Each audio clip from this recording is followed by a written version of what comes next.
സുഹൃത്തുക്കളെ, സന്ദീപ് എടപ്പാൾ മിക്കവാറും ബിഗ് ബോസിലെത്തും. എന്താണ് എന്റെ കേസ്? എന്റെ കേസിനെ കുറിച്ച് വിത്ത് FIR എന്താണെന്ന് ഞാൻ ഒരുപാട് ആളുകൾ വീഡിയോ ചെയ്തിട്ടുണ്ട്. എനിക്ക് FIR കുറിച്ച് പറയാൻ നിയമ തടസ്സങ്ങളൊന്നും ഇല്ല, FIR കാണിക്കാൻ നിയമ തടസ്സങ്ങളില്ല. പക്ഷെ ഞാൻ അതിനെ കുറിച്ച് പറയുന്നില്ല. ഇവിടെ മെയിൻ എന്റെ സുഹൃത്തുക്കളെ, ഇന്ന് നമ്മുടെ സന്ദീപ് എടപ്പാൾ ഒരു വീഡിയോ ഇട്ടുണ്ട്. ഒരു അരമണിക്കൂർ മുമ്പ് എങ്ങാണ്ടാണ് അദ്ദേഹം ആ വീഡിയോ ഇട്ടുള്ളത്. ഏകദേശം 7.5 മിനിറ്റ് ഉണ്ട് ആ ഒരു വീഡിയോ. ആ വീഡിയോയിൽ സന്ദീപ് എടപ്പാൾ രണ്ടാമത്തെ വീഡിയോ ആണ്. അദ്ദേഹത്തിന്റെ കേസുമായി ബന്ധപ്പെട്ട് പോലീസ് സ്റ്റേഷനിൽ കയറി പിറ്റേ ദിവസമാണ് ഇറങ്ങാൻ കഴിഞ്ഞത്. സ്റ്റേഷൻ ജാമ്യത്തിന്റെ പരിപാടി ഉണ്ടായിരുന്നുള്ളൂ. എന്നാൽ ഇതിന്റെ ഇടയിൽ ചില കളികൾ നടന്നതിന്റെ ഭാഗമായിട്ടാണ് ഇദ്ദേഹത്തിനെ അവിടെ ഹാജരാകാമെന്ന് പറഞ്ഞിട്ടും ഈ ഒരു മനുഷ്യനെ എന്തോ ഒരു വലിയ കേസിലൊക്കെ പെട്ട ഒരാളെ പോലൊക്കെ ഈ മനുഷ്യനെ കൊണ്ടുപോകാനുള്ള ശ്രമമൊക്കെ നടത്തി. പക്ഷേ പോലീസുകാർ വളരെ മാന്യമായിട്ട് തന്നെയാണ് അദ്ദേഹത്തോട് പെരുമാറിയത്, കൊണ്ടുപോയതും എന്നുള്ളതൊക്കെയാണ് അദ്ദേഹത്തിന്റെ വീഡിയോ നമുക്ക് മനസ്സിലാവുന്നത്. എന്തൊക്കെയായാലും ഇവിടെ ഇപ്പോൾ സംഭവിച്ചുകൊണ്ടിരിക്കുന്നത് ചില മെയിൻ സ്ട്രീം മാധ്യമങ്ങൾ, ഞാൻ ആ മെയിൻ സ്ട്രീം മാധ്യമത്തിന്റെ പേരെന്നെ പറഞ്ഞു വയ്ക്കാം, മനോരമ പോലുള്ള മെയിൻ സ്ട്രീം മാധ്യമങ്ങൾ ഈ സന്ദീപ് എടപ്പാളിന്റെ കേസ് കൊടുത്തിരിക്കുന്നത് ആളുകളെ പരിപൂർണമായിട്ട് തെറ്റിദ്ധരിപ്പിക്കുന്ന രീതിയിലാണ്. ആളുകളെ പരിപൂർണമായിട്ട് തെറ്റിദ്ധരിപ്പിക്കുക. ഒപ്പം തന്നെ ഏത് ചാനലാണ് ആ വാർത്ത കൊടുക്കുന്നത് അവർക്ക് വേറെ എന്തെങ്കിലും ചില ലക്ഷ്യങ്ങളുള്ളത് മാതിരി. നോക്കൂ, മനോരമ കൊടുത്ത ആ ഒരു തമ്പനെയിലിന്റെ ഭാഗമായിട്ട് കൊടുത്തൊരു ഫോട്ടോയുണ്ട്. മനോരമയിൽ വന്ന ഫോട്ടോയാണ്, മനോരമ ഓൺലൈനിൽ വന്ന ഫോട്ടോയാണ്.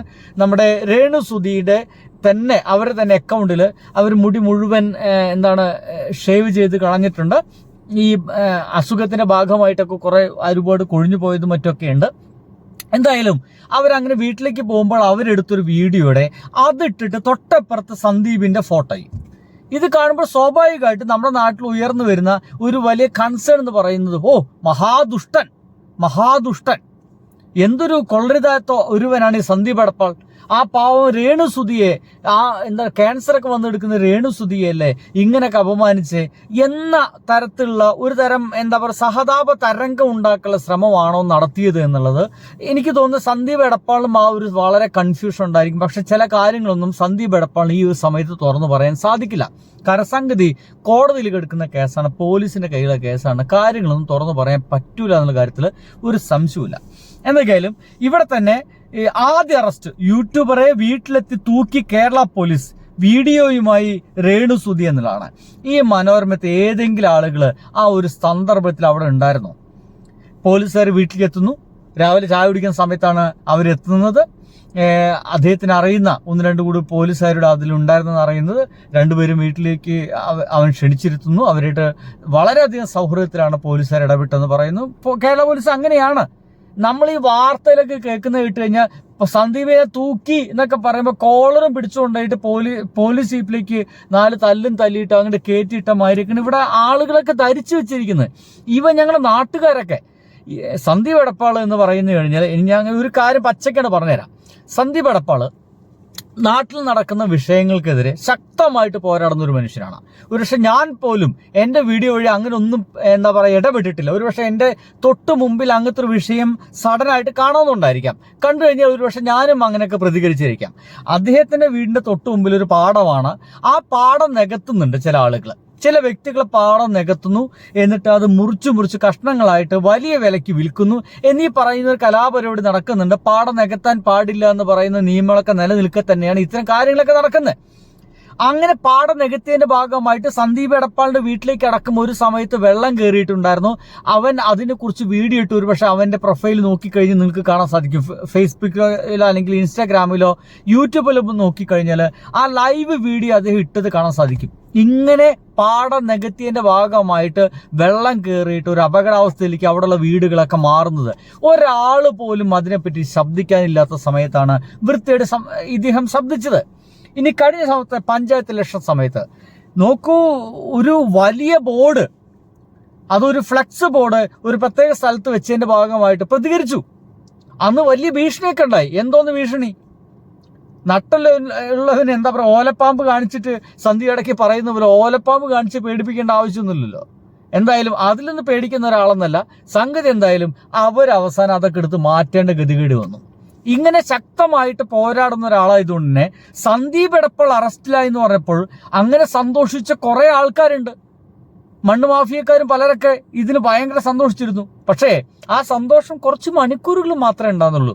ഇത് എന്താണ് വളരെ പെട്ടെന്ന് ജാമ്യം കിട്ടുന്നൊരു കേസാണെന്ന് വിചാരിച്ചില്ല. പലരും വിചാരിച്ചിരിക്കുന്നത് ഇവൻ അറസ്റ്റിലായി ഇപ്പോൾ ജയിലിലാണ് എന്നൊക്കെ ചിന്തിക്കുന്ന ആളുകളുണ്ട്. അങ്ങനെയുള്ള പല വാർത്തകളും വന്നുകൊണ്ടേ ഇരിക്കുന്നു എന്നുള്ളതാണ്. ഇനി കേൾക്കൂ.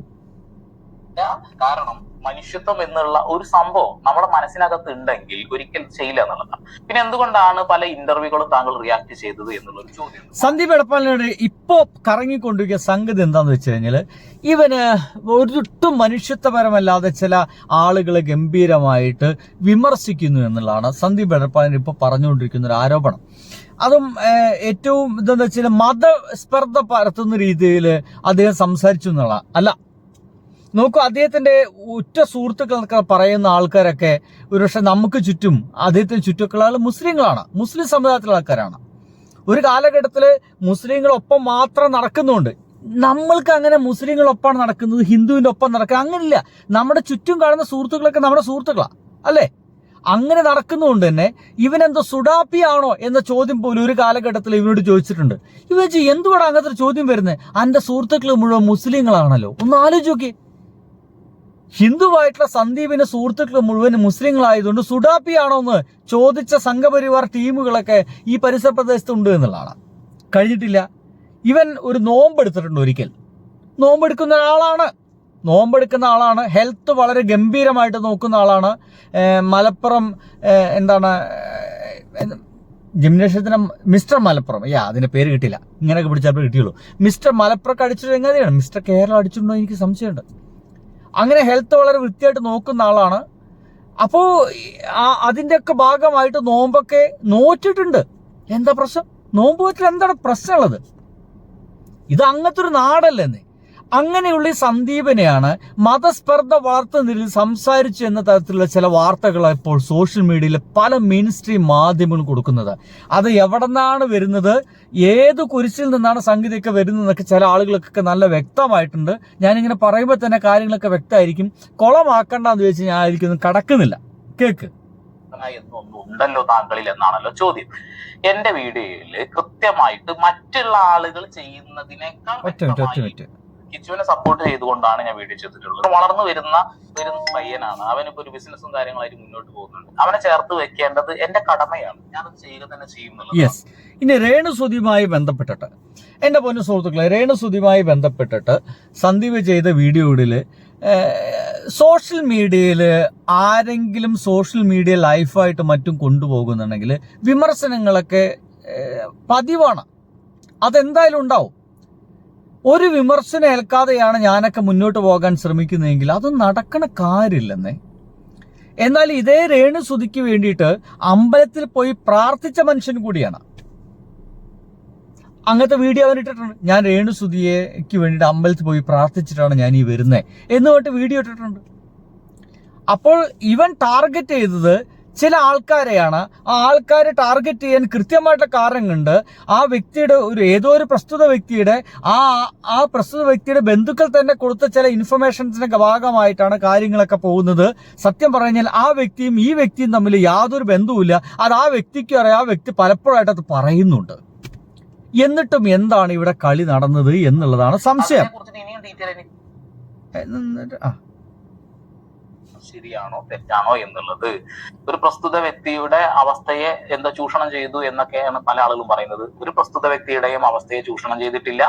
പല ആളുകളും റിയാക്ട് ചെയ്ത പല വീഡിയോസും അതിപ്പോ ഞാനാണ് ചെയ്തത് എന്ന രീതിയിലേക്ക് വരുത്തി തീർക്കാൻ ശ്രമിക്കുന്നുണ്ട്. എന്നെ ഇഷ്ടപ്പെടുന്ന, എന്നെ മനസ്സിലാക്കി, തീർച്ചയാണ് ഇപ്പോൾ നമ്മുടെ സോഷ്യൽ മീഡിയ നടക്കുന്ന ഒരു കാര്യം അതാണ്. നമ്മൾ ശ്രദ്ധയിൽപ്പെട്ടൊരു സംഗതിയായിരുന്നു. പല ആൾക്കാരും ചെയ്ത കാര്യങ്ങൾ ഇപ്പോൾ എല്ലാം കൂടി സന്ദീപിനെ നെഞ്ചത്തോക്കി. എല്ലാം ചെയ്ത് സന്ദീപാണ് എന്ന രീതിയിലാണ് ഇപ്പോൾ വീഡിയോകളൊക്കെ കാണുന്നത്. ഇനിയിപ്പോൾ ഞാനിത് എന്തിനാ രോഷപ്പെടുന്നത് വെച്ച് കഴിഞ്ഞാൽ എനിക്കിത് കാര്യങ്ങളൊക്കെ സത്യസന്ധമായിട്ട് അറിയാമെന്നുള്ളതുകൊണ്ടാണ്. കഴിഞ്ഞിട്ടില്ല. ആളുകൾ വിളിച്ച് കേസ് ഡീറ്റെയിൽസ് ചോദിക്കുന്നുണ്ട്. ഇപ്പൊ ഒരുപാട് ആളുകൾ ഇങ്ങനെ ചോദിച്ചുകൊണ്ടേയിരിക്കുന്നുണ്ട്. പല ആളുകൾ തെറ്റിദ്ധരിക്കപ്പെട്ടിട്ടുണ്ട്. മറുപടികൾ കൊടുത്തുകൊണ്ടാണ് എനിക്ക് സമയം കിട്ടാത്തത്, കൂടുതലായിട്ട് ഡീറ്റെയിൽ ആയിട്ട് ഇറങ്ങാൻ കഴിയാത്തത്. ഇപ്പൊ പല വിഷയങ്ങൾ നടന്നുകൊണ്ടിരിക്കുന്നുണ്ട്. അതിലേക്ക് ഇറങ്ങണം എന്ന ആഗ്രഹമുണ്ട്. പക്ഷെ കുറച്ച് ദിവസം ചെറിയ 1-2 വീഡിയോസ് വരുള്ളൂ. അപ്പൊ ദയവ് ചെയ്ത് നിങ്ങളുടെ സപ്പോർട്ട് ഇനി വേണം. എനിക്ക് തീർച്ചയായിട്ടും എനിക്ക് നിങ്ങളുടെ സപ്പോർട്ട് ഇനി വേണം. സന്ദീപ് എടപ്പാൾ പറയുന്നതാണ്. ഇനി സോഷ്യൽ മീഡിയയിലെ അവനെ സ്നേഹിക്കുന്ന ഏകദേശം 2 ലക്ഷത്തോളം അപ്പുറം ഫോളോവേഴ്സ് ഉണ്ട്.